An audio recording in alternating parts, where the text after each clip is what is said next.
আপনার হোম স্ক্রিনের কোনো অ্যাপস হাইড করতে চাইলে সেটিংসে যাবেন, এরপরে হোম স্ক্রিন অপশন আছে, এই হোম স্ক্রিন অপশনে প্রবেশ করবেন।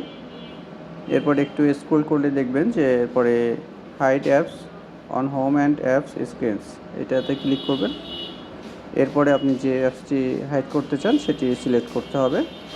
যেমন আমি বিপ অ্যাপসটি হাইড করতে চাচ্ছি, পাশাপাশি ক্যাপকাট এবং আরও একটি অ্যাপস আমি হাইড করব, ডলবি অন, এটি সিলেক্ট করলাম।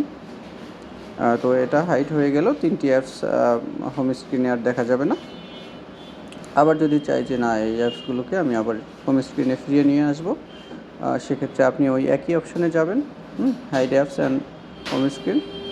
ওখানে গিয়ে আপনি এই অ্যাপস 3টি যে শো করছে ওটার উপরে দেখবেন যে মাইনাস চিহ্ন আছে, ওখানে ক্লিক করবেন। এগুলো রিমুভ হয়ে যাবে, অর্থাৎ এগুলো আবার হোম স্ক্রিনে চলে আসবে।